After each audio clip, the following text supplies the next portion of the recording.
Hey guys, it's Johnny and welcome to episode 114 of the Travel Like Boss podcast. I'm here with my buddy Nick Danforth. How's it going, man? Yeah, good. So how did I meet you, Nick? That's a great question. I think we met here in Chiang Mai at the beginning of the year, but I don't remember how. I think actually, no, I'd seen that you put a blog post up about Austin. And since I lived in Austin for 5 years, I just reached out and asked if you wanted to hang out and we could talk about Austin and digital nomad life. And Yeah, and we met at a salad buffet with Sean Lee for That's our first right, time. yeah. Okay. And then like a few weeks later, we hung out in Lanta, right? Yep. Yeah. Crazy. Yeah, and Here now we we're are. back here in Chiang Mai. I like it. So I always just thought Nick was just like a normal, very nice, cool guy. And I am a normal, very nice, cool guy. But I realized he's more than that. Actually, so what I wanted to talk to you about today was more about just kind of like lifestyle and the kind of origins of the digital nomad movement in Chiang Mai. Yeah, totally, man. But I didn't realize for a long time that you actually have a very successful business. Mm-hmm. Can you talk about that? Reasonably successful, at least. So I've got a company. We're basically a boutique research and consulting firm. There's a lot of people that do sort of what we do, but we do it in a niche. So we help our clients refine their marketing strategies, understand their target market better, do research in their market, and that market is the music industry. So we work with companies that make guitars and amps and speakers and staging, anything having to do in the music industry, we work with them, and we don't actually deploy their marketing or do the grunt work, if you will, for them, but we talk to them and we help them better understand the market so they can make more educated decisions about how to invest their dollars and their time. So this 10, 20 years ago would have been like some New York-based marketing firm, right? Probably. It would at the very least have to have an office, and there'd be a lot that goes into the structure of the business, a lot of overhead. But now we're able to run it as a fully distributed company. There's a few of us, mostly in the States, but we also have a few in the Philippines that help us with research. And then I'm obviously out here in Thailand traveling and working from abroad. So it's a very lean operation. Okay. And you're the owner of the company? I am the COO. Okay. That would be my official title. All right. And Yeah. so who else is like partners or owners? So let's see, partners and owners. So we just did a big old company restructuring, so I have to think about it. Sorry for the hangout. But so now actually my dad has taken over the executive position. He's the CEO because he has more executive experience than me. I have more operational and management experience, and I'm a lot better at running a company. So I've transitioned into a role where I'm operating, and he stepped in to actually make executive decisions. That's funny because it's really cool. Yeah, well, it's funny because the last time we spoke when we were in Lanta, the roles were kind of reversed where you were technically his boss. Sort of, yeah. And it's still like, it's weird working with family. I got to be honest. Like, we're still figuring it out. But as the COO now, I'm still making a lot of major decisions just because business is operations based by default. So I'm really good at actually making those hard calls, I think, and I'm good at making decisions that other people might miss because they're either too big picture or too small picture. I sort of sit right in the middle. So it's actually working really well with me running it and him sort of steering the ship. And was he always involved from day one? So we did separate things from the start. So he's always been involved in the music space. He actually has a music education degree in college, and he has gathered data about the music market. I've been doing business consulting and strategy, and we sort of merged ventures, and now we have a business that's doing research and strategy and consulting specifically in that space. Okay. So just to have kind of an idea of how big this company is, like what's your revenue? We are doing about $1 million a year right now. So this is like a proper legit company. It's a proper right? business. We're incorporated as an S corp. Like, we've got all the legal structure, which is something that a lot of digital nomads honestly don't have to think about. They're solopreneurs. They're launching like online what's the word I'm looking for? Online assets, online products, very lean, which is something that I'm also really passionate about. But this is an actual established corporation. But when most people meet you, or like the people that we hang out with, so the people kind of standing next to you at a co-working space, sitting next to you at the coffee shop, most of them are doing much smaller businesses. They might be doing, $100,000 in sales a year maximum. Yeah. Mm-hmm. I would say most people are actually just doing more like freelancing, and they'd be very happy making like 25 grand a year. Yeah. And obviously not all of that goes straight into my pocket. There's other people that have to get paid. So we've got payroll, benefits, our regular bills and expenses, our team in the Philippines, and then also like putting money into the company. But it's nice to have something that is turning over recurring revenue. It's great for security and stability. And so when did you start being location independent? Fully location independent about 4 years ago. I traveled a lot on and off before then, and it sort of just progressed where I would take like a weekend trip, which then turned into a week trip, which then turned into a 3-week trip, and then a 2-month trip. And Steph, my wife, and I finally decided, you know what, we should just stop paying for our apartment back home and just live on the road full time. So that was 4 years ago. That's crazy. And so Steph is actually going to be giving a talk at the Nomad Coffee Club this weekend, which is our weekly gathering of digital nomads in Chiang Mai. Every week, every different speaker. And the only reason why we had Steph speak this week instead of Nick is because Steph is what the work she's doing is a lot more attainable for people starting out. Yeah, definitely. I'm working in more of an executive position with a company that's more established. Not a lot of nomads, I think, are interested in starting that or moving towards that. A lot of people are just trying to figure out, how can I make my first $20 online? How can I make my first $1,000 online? How can I make enough to be location independent? And she's working as a freelancer, and that's, I think, a lot more relevant to the people out here in Chiang Mai. Yeah, especially because she's doing well as a freelancer, right? Yeah, she's doing really well. So actually, a year ago, Steph really didn't have any experience, not just as a freelancer, but with web design or design of any kind. And she's managed to build a business on Upwork, which a lot of people said couldn't be done. Like, you can't make money on Upwork. And now she's making money on Fiverr, which a lot of people also think, like, you can't make good money on Fiverr. She's doing really well, and she's really proving that anybody can step into freelancing in various fields and make a good living for themselves. And like, by given living, like, how much is she making per month approximately? It varies depending on what project she's focusing on. At lowest, 1,000. At most, $5 or $6. So on average, $3,000. Yeah, why don't we say an average of $3,000 a month coming in just from design-based freelancing? Another myth is that you can't make good money as a designer. You have to be a developer. You have to have a lot of technical know-how, and somehow she's doing it. She's amazing. Yeah, and I think a lot of it is just, actually putting in the work, kind of not listening to all the naysayers and say, you know what, if I'm putting out a product that people want, if I think a little bit outside the box, then why wouldn't I get paid what I'm worth? That's totally it. I think like any kind of business, whether you're coming at it like me from an executive position or you're a freelancer, being creative and innovative and putting in work is it's so important.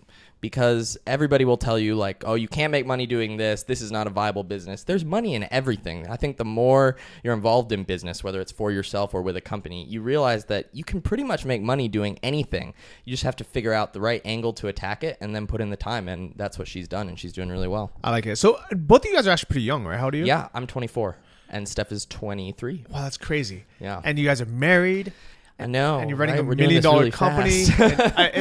It's like you're like a whole new breed of digital nomad. Yeah, aren't we all a new breed though? This whole digital nomad thing is pretty fresh. Yeah, maybe we just We're still figuring it out, I think. Yeah, what that demographic looks like of digital nomads. If anything, I mean, just because most digital nomads are single, most of them are young and they're not executives. They're not running big companies. We kind of assume that that's just what a digital nomad is. Yeah. But you're not really any less of a digital nomad than someone who's single and doing like a smaller company. Yeah, absolutely. I think that there's so many aspects to this community, even though it's new and it's relatively small. Like, there's so many different corners and niches and sides of the digital nomad movement. It's really interesting to see how people slot into that. What was like your first exposure of the nomad? I read 4 Hour Workweek the week it came out. So I remember seeing it hit the New York Times bestseller list, and I was looking for a new book, and I thought, that looks cool. I read that. That really influenced me. And then shortly after, I think within 6 months after that, I started discovering blogs of people like Dan Andrews and Cody McKibben. Like, these are sort of the pioneers in my mind of the digital nomad movement, and they were writing about like moving to Thailand and running a business online. That was my first exposure, and I was in high school at the time. I still need to get those guys on my podcast. Yeah, right. I've met both of them. Cody's was actually helped me host the 2016 Nomad Summit, so we hung out pretty much every day. If you want to see his talk, it's live at nomadsummit.com. Actually, all the videos are up, so you guys can all check it out. And I just never had time to have him on my podcast. It's almost weird. Yeah, you totally should. They're both like legendary guys. Yeah. And so incredibly helpful and wise too about like the realities of long-term travel and working from the road. They just have so much to offer. What's funny about Dan Andrews is when I first kind of got into this, there wasn't that much information out there. He was one of the pioneers. Yeah. So he had the Lifestyle Business Podcast. Yeah. And I remember listening to it as like my only source of information and thinking, man, this is amazing. This is it. And I met a guy at a meetup here named Ben Kruger that was like the podcast editor of Dan Andrews. Oh, nice. And I was so excited to meet someone who knew him. Yeah. I like, started telling all my friends that I met the guy. And yeah, the first time I met Dan was in Vietnam, very briefly. And like in my mind, I was like, man, this guy's like the superhuman, like another level of celebrity. And it's so weird that, like people now come up to me sometimes thinking the same thing, because when they were back home in the US or something, I was, their only voice and the only kind of, the only intro into this community. Yeah, definitely. Like there's honestly not as many people really like regularly and publicly talking about the digital nomad movements that I think there should be. Like there's a lot of people out here that don't really talk about it much beyond their personal Facebook. And I'm not saying everybody needs to be an advocate, but like I totally remember sitting back home and reading those guys, and it was so inspiring and so uplifting for me to just realize that this was something that I could achieve and start working towards. And I think the movement and people overall would be served well if more people got a little bit more public about what they were doing and how they were growing their business on the road. Yeah, I think the problem is most people are either not successful yet with their business, so they're working on that. Yep. Or they are successful and they're too busy working on that. Yeah, absolutely. But I do believe that 100% the nomad movement is going to get huge. Yeah. I think the only downside of it is kind of like the travel blogger industry. It has become this thing where people aren't. I guess in the beginning, a travel blogger was more for someone to like give kind of these inside tips, and they wanted to kind of document the journey. And then after they did it for a while, they happened to monetize it.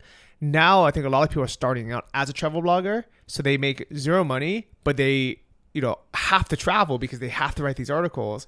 Yeah, and it's this like weird thing. And then they sort of transition into nomadism. A lot of them, they start figuring out like, I'm going to run out of money. I need to put some extra cash in the bank account. And then some of them sort of transition into the nomad movement. I've seen that a lot. Yeah, because it's an okay way to get free hotel rooms or for reviews and trips and things like that. But most travel bloggers don't make any money. Oh yeah. And they spend a lot of time. Yeah. It's crazy. And it's exhausting traveling that much. I mean, travel's enjoyable, don't get me wrong, but like moving around so much and always staying in a new place and packing and unpacking, it's tiring. Yeah. So the only travel blogger I've had on the show is Sabrina Uvio, I believe, and she makes over $3,000 a month from it. So she, so her example is great. But if you guys listen to that episode, I'll link it in the show notes, or you could just look for Sabrina Uvio on Travel Like a Boss podcast, and she does it correctly. She thinks of it more of like a business where she makes these mega posts twice a month only. Okay. And she has like a normal life. She does coaching. She does like what is she doing on the blog? Is she making money off like affiliate revenue and stuff like that? Is that most of it? Most of it is through Agoda, which is a hotel booking service, which is who I use anyways. Yeah. So I think it's great that she does that. Yeah, that's perfect. Yeah, but she's like one of the very few. Like literally, the other 99 travel bloggers I've met have not made money at all. Yeah, they really don't. They get free stuff, and that's about it. I think a lot of it is it's a business model that isn't that straightforward. No, it's not. And the product is something that, while it's interesting, people aren't really going to pay for, or maybe they'll pay for it like once when they take a big trip. That's when they're going to come to the site. That's when they're going to be looking for resources. But it's not the kind of thing where the content a travel blogger puts out is continuously relevant to the same audience, over and over and over and over. Yeah, that makes sense. People aren't really following her journey. Whereas with the nomads, like there's people wanting to leave, wanting to build a business. All the content that a nomad blogger or vlogger or podcast host puts out has the potential to be extremely relevant to the same person for a year or two, even 3 years straight, because they're always trying to figure out how to optimize their life, how to grow their business. It's not just, I'm taking a trip and I need some tips. I'll go to this website one time. That definitely makes sense. And I think that like when people find nomad blogs at different stages or different points, that is even more relevant. Because, for example, the reason why I actually stopped listening to the LBP, the Lifestyle Business Podcast, or when it changed to what was it? Tropical MBA, yeah. When it changed over, it was honestly it was too high level for me at the time. Yeah. You know, they were talking about, you know, like managing a team, yeah, and like growing and selling companies, like physical products, stuff like that. And I wasn't at that level yet, so I liked listening to it because they would once in a while talk about, you know, traveling or being a digital nomad, but mostly they're businessmen and they're very high level, and I couldn't catch up. You know, it just wasn't for me. And I think when I started the Travel Like a Boss podcast, and the reason why a lot of people still go and listen to episode 1 and start from there is because I started documenting like when I first made my first couple $100. Yeah, I think more people need to do that, honestly. That's, I think, what I was feeling when I talked about how more people should be public about their journey. Somebody, I don't know who, but somebody said that like the best time to start teaching is when you're just one step ahead. And I think there's a lot of people starting out who would benefit from just being able to share the journey with somebody who's maybe not profitable yet. Maybe they're still like spending money from their savings, but they're being honest and open about their journey. We need more people doing that, I think. Yeah, and it might take a while for people to really start, you know, following, catching up. But I think it's one of those things where like when they start seeing, you know, you be successful, then they're like, man, this guy was only a few months ahead of me. Like, why can't I, you know, there's no reason why I can't catch up. Yeah, absolutely. We've been doing something sort of similar, Steph and I, on our YouTube channel. I just realized that this is turning into a plug. But we basically just document our life. It's sort of like a daily vlog, though we usually end up doing 4 to 5 days a week. We've been doing it for a couple of years now, and we just film sort of what we do on the road as digital nomads, just very real. We haven't been very open about our income, not because we've been afraid to, just it hasn't been part of our voice. But a lot of people have subscribed and really, really enjoyed it because they see that what we do on a day-to-day basis is actually pretty normal. You know, we sort of wake up, we work out, we eat breakfast, we go to a coffee shop or a co-working space and work, and then get dinner with some friends and go to bed. We're not always like going on crazy adventures or like sitting on the beach in a hammock. And I think people really like just having a look into the real normal life, good days and bad days of digital nomads. And I think more blogs or vlogs or podcasts sort of in that space would be really welcome. Yeah, nice. What was your vlog again? So you can find it at youtube.com/Nick Danforth. Okay. And I'll have a link to it too in ep 114. But yeah, I've seen some of your vlogs. I was actually in one of them. Yeah. When we were in Lanta. And I actually just edited one today, I think, from our salad concept trip yesterday. Nice. So that'll go up tomorrow. Yeah, I think it's a great audience because, you know, people can kind of see, okay, what is the daily life like that aside from the highlights, right? Yeah, and it's not a business for us. We don't make much money from it. It's really just a way to help people who are thinking about becoming digital nomads or just starting to become digital nomads, just to show them like what it looks like when you've been on the road for 4 years. What does your day look like? And I think a lot of people are surprised to see, oh, it doesn't look that crazy or that different. So what I like about you and Steph is that you two are like some of the most normal people I've ever met. Like, just like nice people. Thanks, man. Yeah, thank you, man. And like it's so rare nowadays to meet people like that. I don't know what it is. Yeah. I don't know. I think people, especially in the nomad movement, people can sort of get a little individualistic. I'm not talking about anybody specific here. I think it's actually just a natural byproduct for a lot of people because they're coming out here trying to build a business from scratch. They don't really have time or mental energy to do anything except think about number one and try and get some money coming in. I think though, like once you've got some consistent income, once you're feeling comfortable and secure, like it's really good to get outside of like thinking about your own business and building your own life and like just be nice to people, reach out, help other people. Maybe that's where we're at. I'm not sure. Yeah.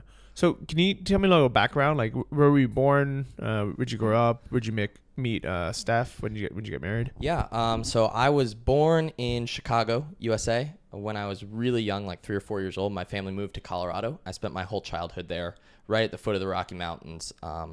That's where I met Steph. We met in high school. She was 15.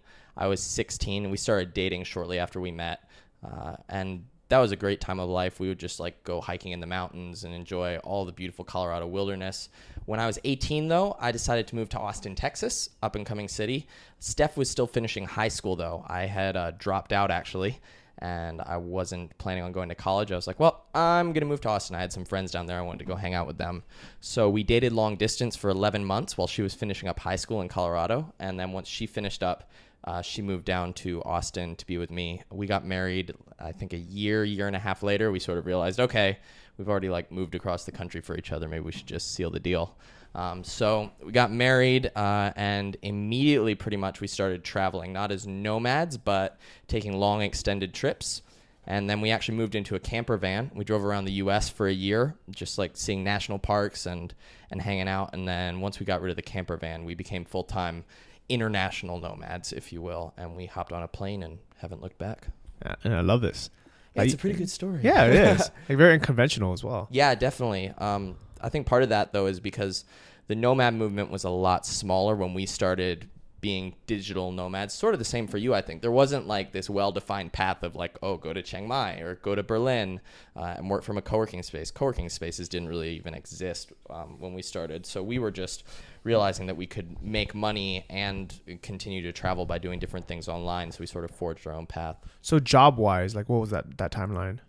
What was the timeline on that? We've done so many different things. I mean, in there, Steph ran a jewelry business when we were in the van. She like made wire jewelry and sold it on Etsy, and I did business consulting, and I helped people outsource. I helped people actually learn how to hire workers on Odesk, which is now Upwork. And I connected them with Filipinos, and I took a cut of that. And then I'm also a musician by trade originally, and so I would pick up music gigs either in the studio or with different bands. We really cobbled it together in just a variety of ways at first, and then really started getting serious about business about 3 years ago. So when you dropped out of high school, did you have some kind of business going on? When I dropped out of high school, I was making a little bit of money doing like the outsourcing and a little bit of business consulting. I obviously didn't have much to prove myself by, but I just told people, look, if it doesn't work, don't pay me.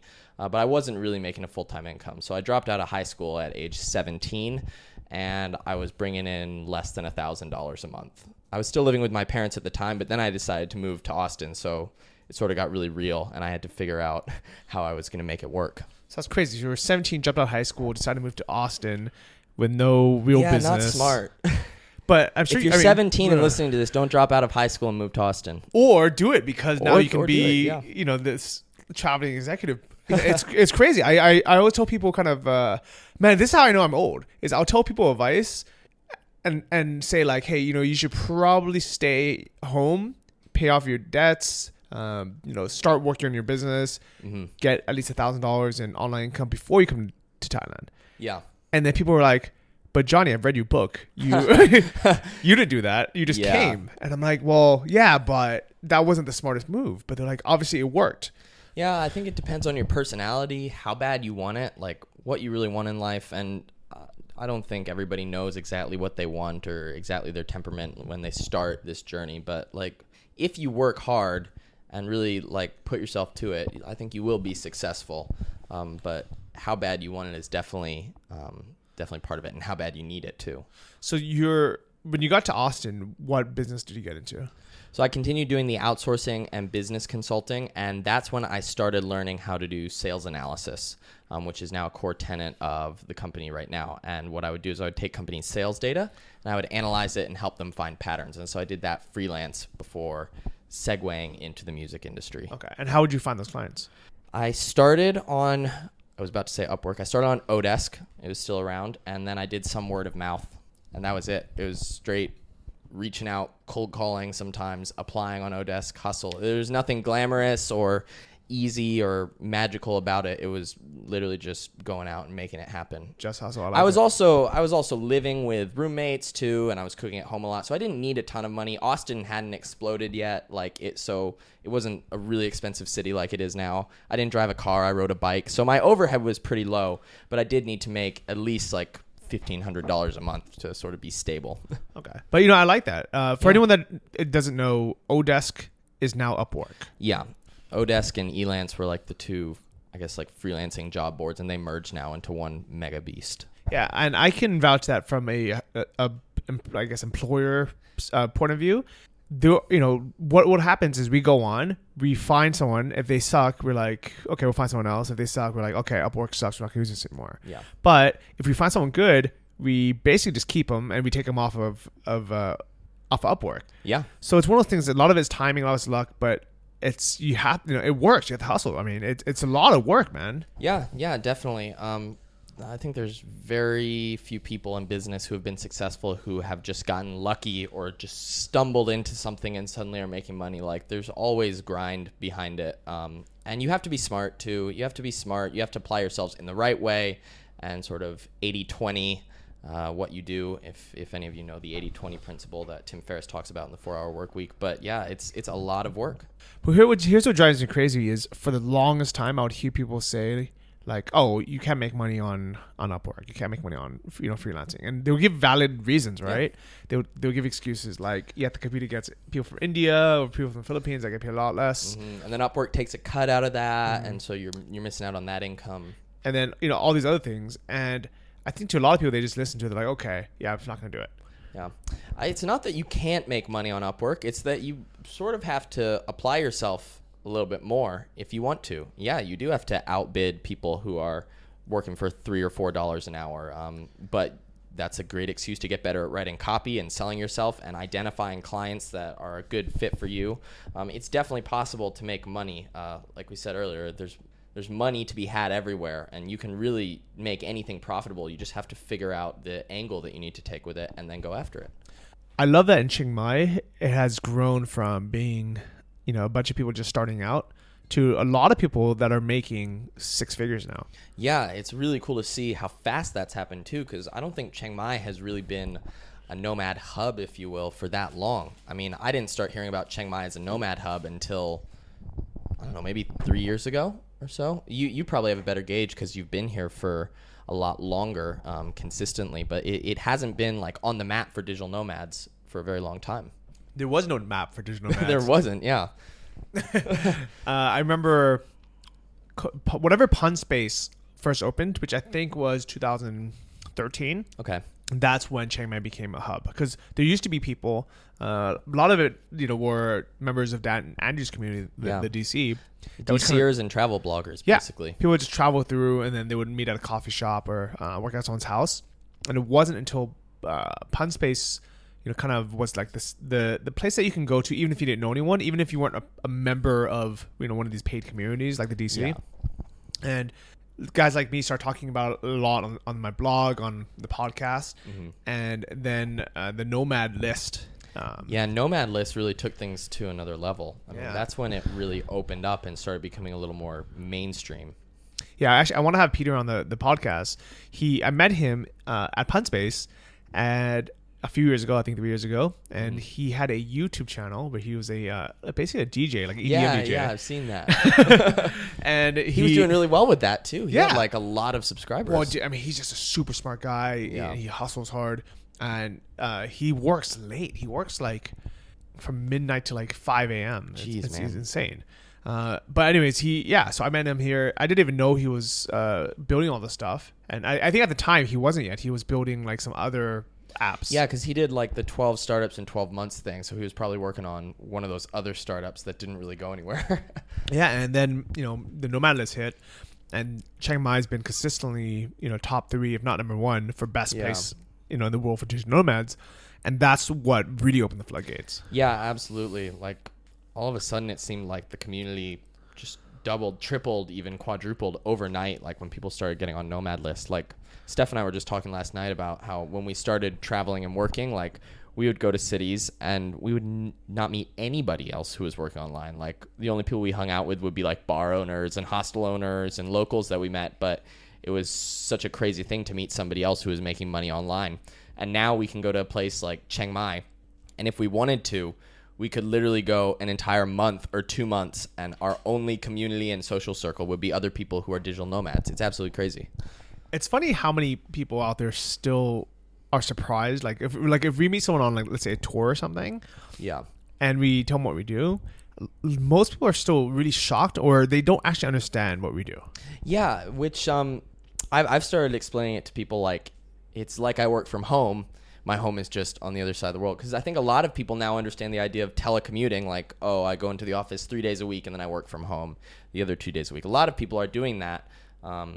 The only difference here is home is on the other side of the world, or it's in a different or anywhere country. we want it to be, right? Anywhere, yeah. If you don't have a business where you have to think about time zones and immediate response to communication, you really can do it anywhere with Wi-Fi. It's just the same as working from home. And if you do have a job that requires time zones or immediate response, this is a good excuse to figure out how to automate it or outsource it. Or just get a virtual assistant and have them going through your email and responding to things. Even then, though, I know people who want this lifestyle so bad that they'll like come out to Thailand and then they'll work nights so that they can be on like a US time zone or a European time zone. And like, I wouldn't want to do that long term, but I have a lot of respect for those people because they're working hard. They're not slacking off. They're making it happen.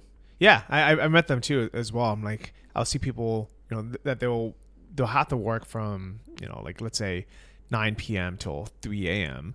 every single day, or work super early hours like 5 a.m. till 9, and it's like, I definitely don't want to do that. But thinking back, when I started my first dropshipping store, I was doing that because I had to stay up late to call suppliers.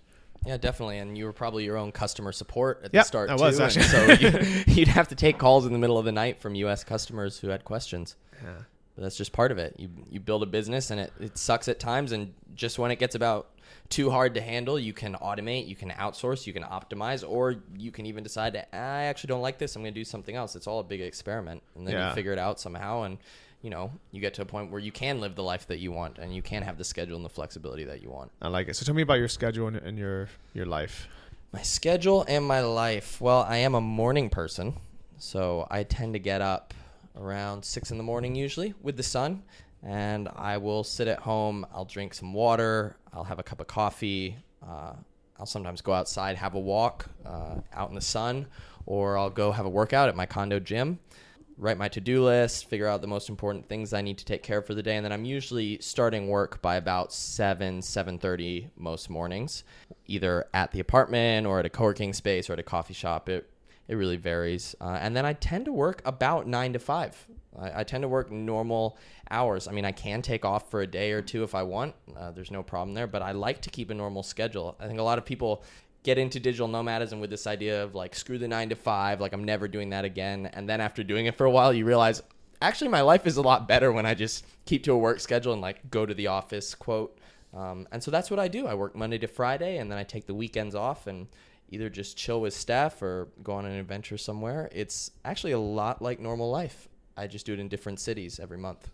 Yeah, I like it. I'm actually very similar. Where I wake up, 7:30 or 8 every day, go into the co-working space and work till 4. Yeah. And then I go to the gym, come home, watch TV or hang out, have dinner. And then weekends, exactly the same as you, is, that's when I go on my adventures.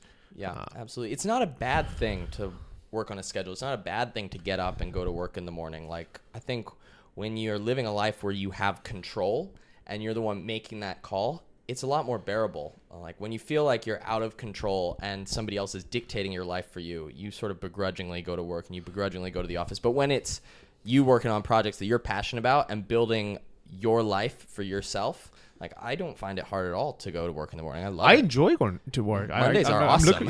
I really look forward to it, and especially knowing that I can leave whenever I want. Yeah, exactly. So, for example, I mean, today it's a Tuesday. Yeah. And I came home after lunch. So, actually, I left Pun Space at 11. Met with a friend at a coffee shop. Went to have lunch, and then came home. And I worked from home for a bit because I wanted to record something. And then now you're here hanging out. Yeah. What is it? It's like 4 p.m. Yeah. And you're done. We're done. Yeah, we're good. It's awesome. And the other difference is if something comes up, a friend's visiting or we want to go somewhere, we just take a little vacation. Yeah. It's no big deal. And it's not like we have to plan ahead and try to get a day off or something. And being able to change locations is amazing too. So last Saturday, so like 10 days ago, Steph and I woke up and we were going about our day. We were about to go out and get some breakfast, some coffee. And we were literally walking out the door and we decided, you know what? It's really smoky here. It's really hot. There's going to be traffic outside. We're not really enjoying that. Let's go to the beach. And so we literally went online and we booked a plane ticket to Krabi to go down to Lanta. And we were getting on a plane 2 hours later. And we went down to Lanta and hung out for a week. And our daily schedules didn't change that much. We took the weekend, that Saturday and Sunday. And then we worked at CoHub, the co-working space down there, Monday through Friday. But just having the freedom to immediately change locations, go to a different place, go be on an island for a week. The quality of life is just, It's so good, even if you are working 9 to 5. I like it. What's your travel plans this summer? So we are actually leaving Chiang Mai in a week, and we're heading over to Europe for 3 months at least. We haven't been to Europe in a couple years, so we're really excited. Asia is great, but it'll be nice to have a change of culture. We were taking my parents on a trip in the south of France first. So we're going to be in France for a couple weeks, and then we're going to go over to Prague, which is one of our favorite cities. And then after that, we've got some open time. Not really sure what we're going to do. Probably just bounce around and visit friends. And then we're going to be in Budapest all of July. And then it's really open-ended. We'll go wherever we feel like after that. I like it. Yeah, man. So this summer is going to be the summer of the nomads in Europe, I think. Seriously, like everybody I talk to, it seems, is going over to Europe. They're like, oh, yeah, I'm leaving in a week or I'm leaving in a month. It's like a big migration. Everybody's leaving Asia and heading over. But what's crazy is, so 2 years ago, it was my first time ever going to Europe, especially as a digital nomad. And it was such a big deal for me. It was like, when I wrote Life Changes Quick, that was like the finale, like having enough money to be able to go to Europe. Yeah. And at the time, not that many other people were going there because it's expensive, you know? Yeah, definitely. And this kind of just shows that the nomad scene as a whole is getting more successful people who have money to actually live in more expensive places. Yeah, definitely. And it's really cool to see like where people end up when they have money, because I think it's funny. You see actually a lot of people really successful who still choose to live in cheap places. And it's not because we're cheapskates. Like I could go live in Europe, or I could probably go back and live in the US if I wanted to. But when you're not worried about money, just the quality of life becomes your number one priority. And so if that's Chiang Mai, living on $1,000 or $2,000 a month or less, I mean, do it. And so it's really cool to see where people gravitate towards now that more people are making more money.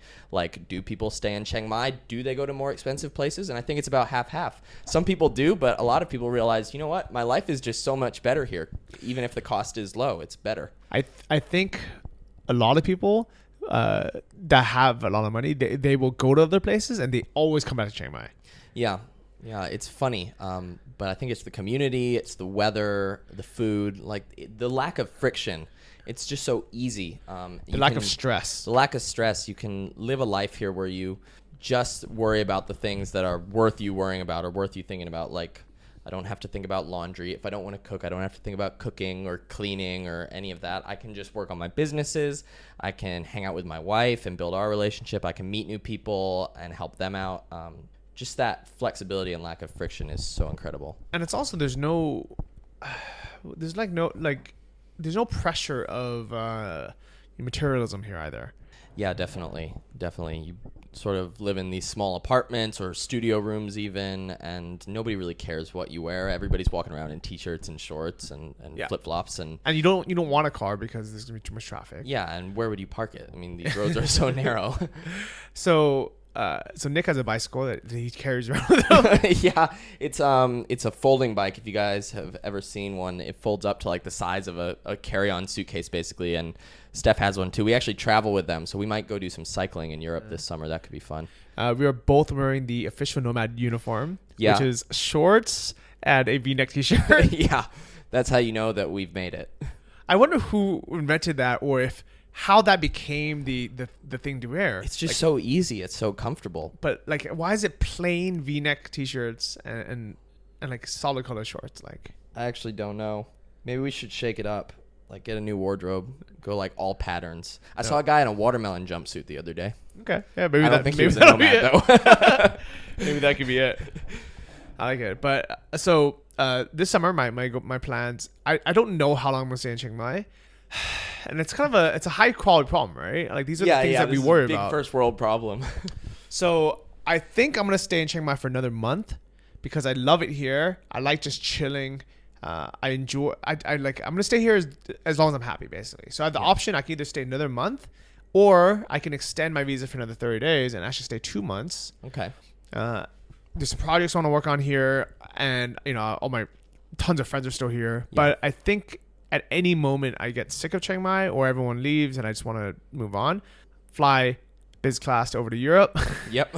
Hang out for between 1 and 3 months, depending on how happy I am. Yep. And I think places I want to go is I definitely want to go to Berlin. Yeah, definitely. There's a ton of nomads in Berlin now. Yeah, I think it's a great place. Probably go to Budapest just because all the other nomads are there. Yeah, it looks like it's gonna be a sweet scene. Like I've visited Budapest before. Steph and I really enjoyed the city, but we were going like as travelers, as tourists, and so it's cool to see that there's now a nomad scene popped up there. I'm really excited to get there. You should especially come by. yeah. I mean, to be honest, Budapest wasn't my favorite city out of all the ones in Europe that I visited as a tourist, just because it has a really nice like Turkish baths. Yeah, really yeah, cool. the baths are sweet. I like that. It's a nice looking place, but it's more one of those places where to me, it's not like Vienna where like it's exceptionally beautiful. Yeah, yeah. It's still got like, a lot of communist architecture. The history, the sort of war-torn history of the country is a lot more evident. It also feels like more of a city where locals have a really good quality of life, but maybe tourists don't. Like, for example, just one thing I'm thinking about, like Prague, another one of our favorite cities. It's beautiful, absolutely gorgeous city, cobblestone streets. But then I think about like cobblestone streets, and that's not good for riding a bike or riding a scooter. You walk through Budapest, there's not really cobblestone streets. It's all like normal like pavement. So it's not as beautiful, but it's definitely more efficient for locals when they're biking to work or riding a scooter to work. Little things like that make me think that it's actually gonna be a really cool city to settle into for like a month. I was actually thinking something similar, not about the streets itself, but I can see myself just living like a pretty good life in Budapest. It kind of reminds me of the Chiang Mai of Europe. Yeah, definitely. And like I'm hearing from people about all these cool cafes and bars and restaurants that I had no idea existed.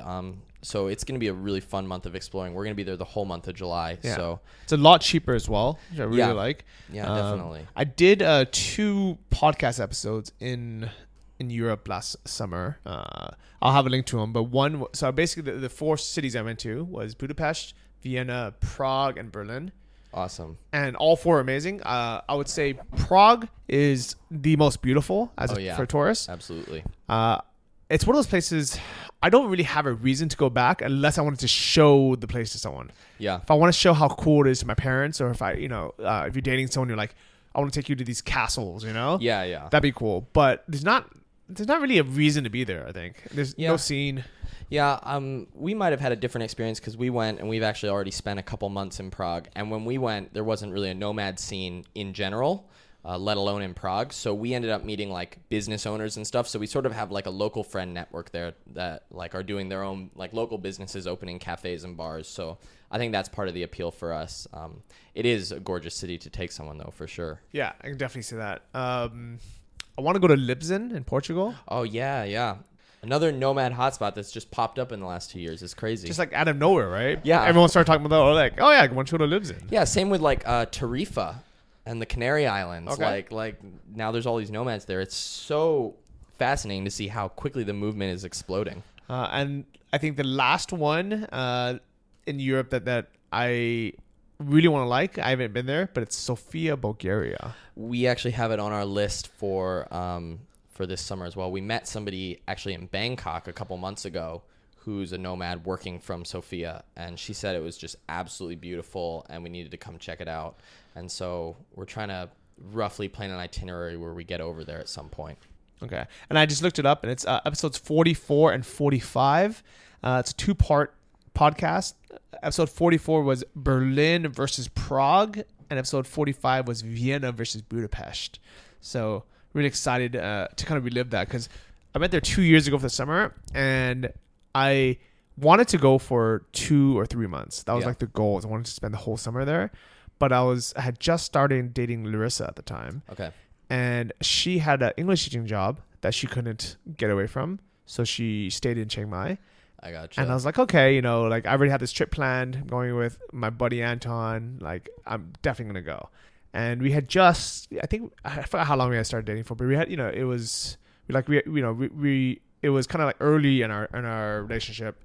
And after 3 weeks, I was like, man, her birthday is coming up in a few days. I feel kind of bad, like being in Europe. Yeah, not a great boyfriend. Being halfway around the world by choice. Yeah, so I was like, okay, you know what? We've seen 4 great cities. I do want to go see more places. I would love to spend more time, but I was like, I think I should just fly back to Chiang Mai, surprise Larissa on her birthday, and then go back to Europe, in the future. Yeah. And now that I'm single, I'm definitely going to spend the whole summer in Europe. Yeah, man, Like, it'll be cool. Like, I'm really looking forward to settling in for a solid few months, like, and actually getting into it a bit, not just feeling like I'm visiting. Because sort of like we were talking about earlier, one of the things I'm curious about is, okay, I've got a little bit more financial flexibility now. Like, where do I want to live? And like, the only places I've really like lived, at least in my mind, are the U.S. and Asia. And I've visited Europe a ton and traveled through it, and I love it from a visiting perspective. But I want to see what it's like actually settling in for a few months, and like, is this culturally somewhere that I would want to live like longer term and set up a base? Well, that's my dilemma. So Yeah. I think mid-June I'm going to go to Europe, one-way ticket, and I'm probably going to just, I don't know, bounce around here and there for the first couple of weeks. Yeah. And then I might find an apartment and stay for a month or two, or I might just travel for a few weeks and then say, okay, let me come back to Chiang Mai for a month and then go back to Europe again to meet my parents in September, because they're going on a Mediterranean cruise. So I think they're flying into Amsterdam and flying out of Italy. So I have to be in Europe in September, but I don't know if I want to stay there for like 4 months. 4 months straight. That's a lot of the year. Have you found a roommate yet? No. Okay, so little advertising here on the podcast. If you want to go on a Mediterranean cruise with Johnny and his family in September, Johnny's looking for a cabin mate for a romantic 10-day trip, 11-day trip. 12 days. Anyways, so just hit him up. Get in touch. Yeah, not awkward at all. Not at By all. the way, my sister, aunts, niece, nephew, they're all going to be there. Who knows, man? Who knows? Yeah, here's the dilemma is I cannot stay in the same room with my parents for 12 days. No. Especially this tiny room. It's a really bad idea. It's really small, right? Yeah. And the problem with cruises is they base everything on double occupancy. So you have to have 2 people per room, and it's exactly double the price because they don't give you like a break, just because, Yeah, you pay by the room, not by the person. Yeah, even though most of them, the room costs are things like entertainment and food and, stuff like that. Yeah. So it's just not like financially logical to have my own room. So I can either find someone. Yeah. Or I might even, I don't know. I think they have like this roommate match program, but then it's kind of like gambling and saying like, it's like a blind date. You're going to be stuck with somebody in close quarters for 12 days. Man, so I have to kind of figure out what I want to do. But, I was almost not going to go on this because I didn't have like a big desire to be on a cruise for that long, because it's a long cruise. I think 12 days, like to me, a cruise is like 3, 4, 5 days. This is really long. Yeah, definitely. And I was going to tell my parents, I said, hey, let me just meet you in Europe at one of the ports and spend the day with you. Yeah. Or maybe at the beginning or the end. But I talked to my mom. I think she convinced me, like, it'd be nice to spend some time. And then this way, instead of me flying back to the U.S. this year, I'll get my family time in. That's actually the exact same thing we're doing. My family's coming out to spend some time in France with us. And that way, we are not going to go back to the U.S. until probably Christmas, and we'll just go spend Christmas with them, but we're not going back to the US at all throughout the whole year. And it makes sense, right? Like, why? Yeah, like, definitely. Yeah, especially because we get the foreign tax credit for not being back. Yeah. And then we can use that money to take our parents out. Yeah, exactly. That's exactly like my reasoning on it is I get this money that I would not have if I did go back to the US, and I have more than enough in that tax credit to get my parents out for a trip, and it's really fun to spend time with them outside of like the home context. You actually get some quality time because everybody's experiencing something new together. It's the best way to see family. Yeah, it's such a good travel hack because we get a tax break on the first 110,000, I think. Yeah, per person.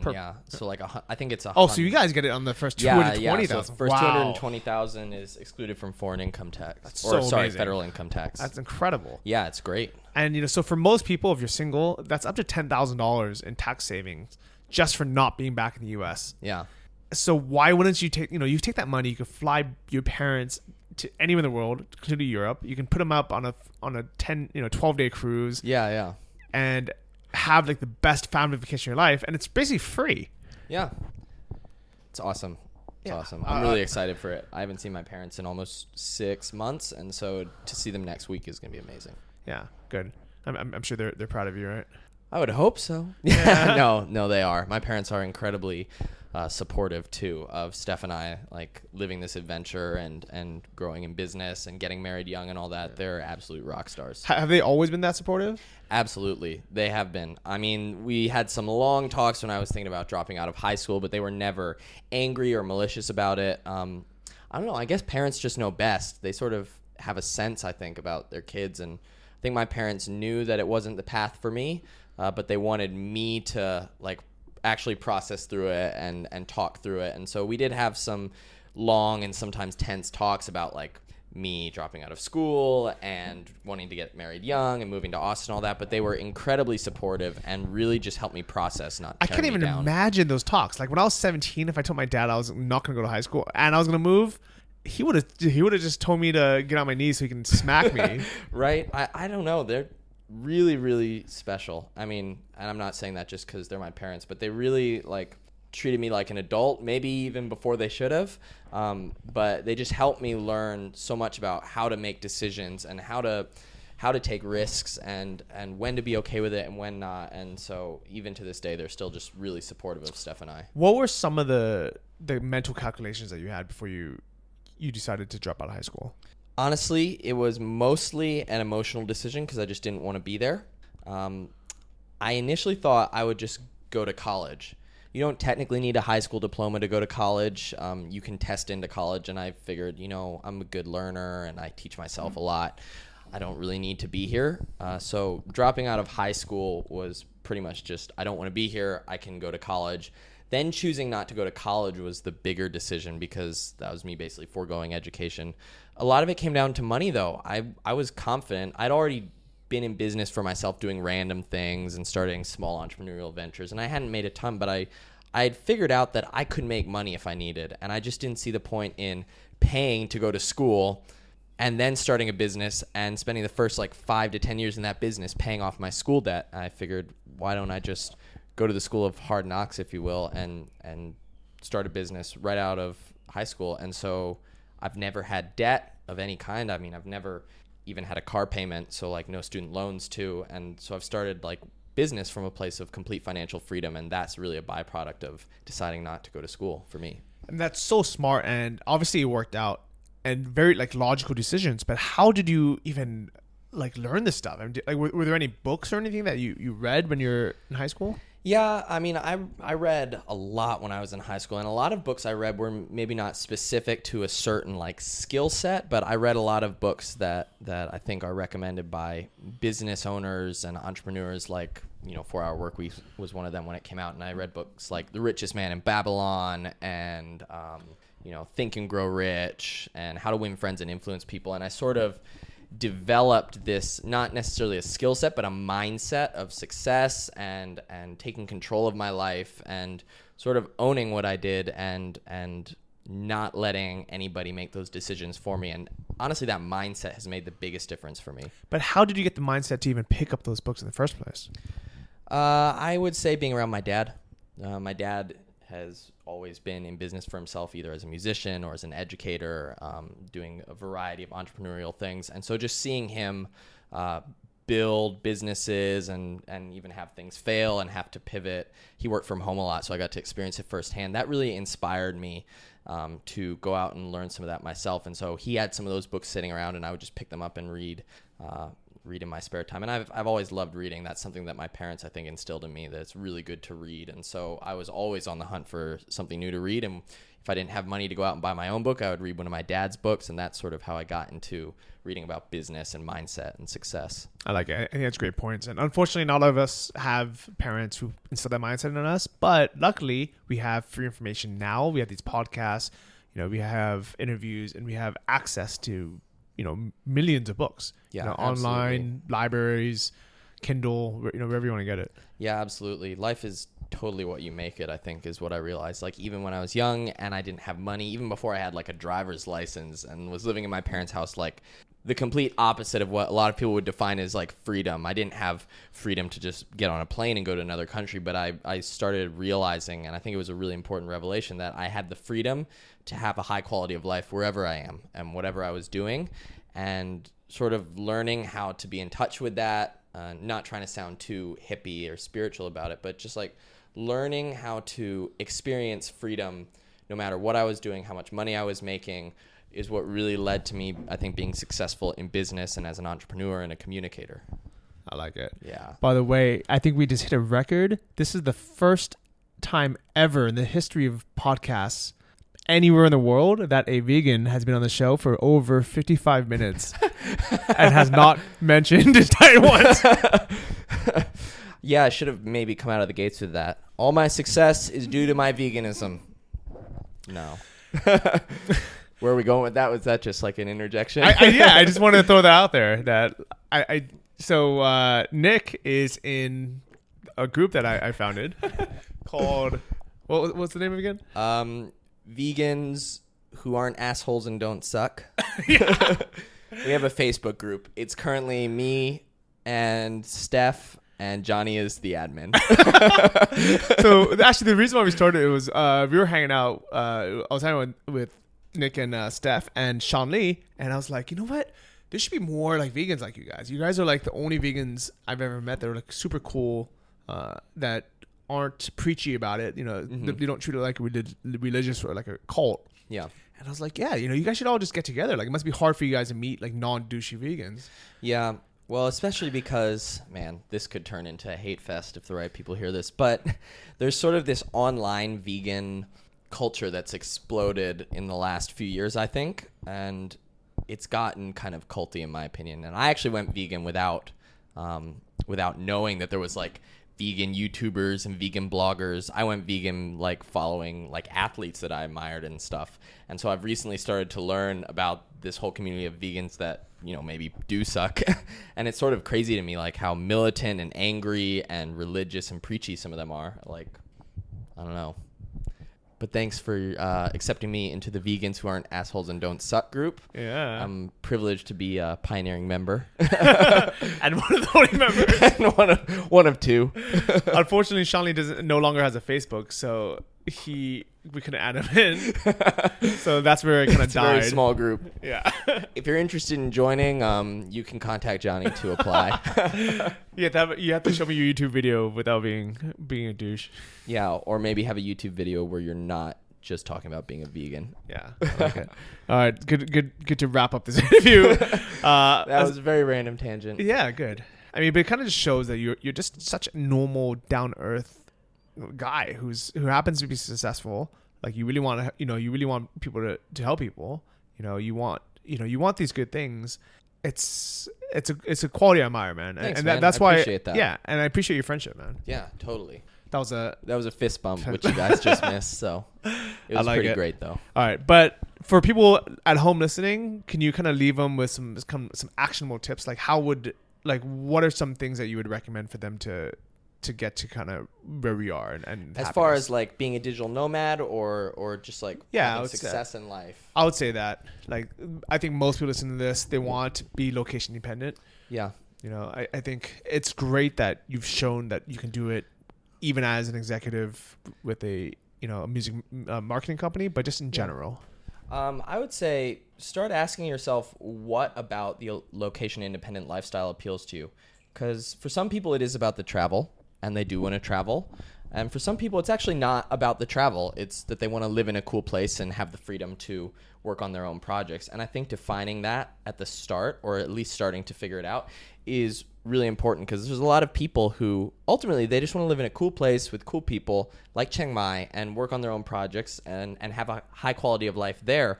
But they feel like, oh, I'm going to be a digital nomad. I have to travel and I have to like bounce around, and they like go through an exhausting like 6 months of travel and spend way too much money, only to end up somewhere like Chiang Mai or Budapest or Berlin, and realize that that's what they want all along. And I think you can save yourself a lot of mental hassle and emotional baggage if you just figure out more or less what you want.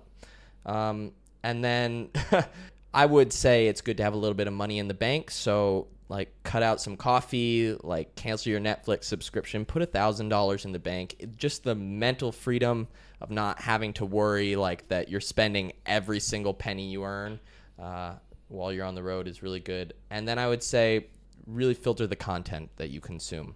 Like instead of watching some random sitcom on Netflix or on TV, like listen to good podcasts or like read some good books.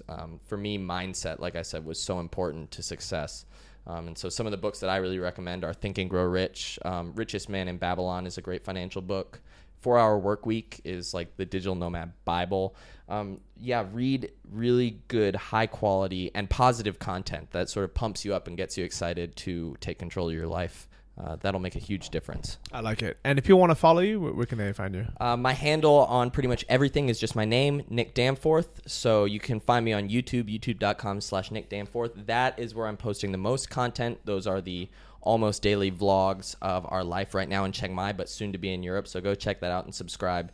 You can also find me on Instagram, instagram.com/Nick Danforth, twitter.com/Nick Danforth. And you can also, I think, find me on Facebook at facebook.com/Nick Danforth. So coming soon, vegansthatdon'tsuck.com/Nick Danforth. Oh, you heard it here first. But yeah, don't be a stranger. Say hi. If you're going to be around Europe in the summer or in Budapest and you have recommendations or you just want to hang out, hit me up. I'm totally up for anything. Very cool. And almost everyone, thanks for listening. Keep in touch on johnnyfd.com. I have really big things coming this month, especially on my income report for next month. I'm not gonna give away too much yet, but I think I'm gonna have my biggest month ever.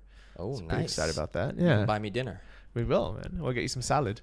Oh, vegan's favorite. I like it. All right, thanks everyone, and I'll see you next week. Bye bye.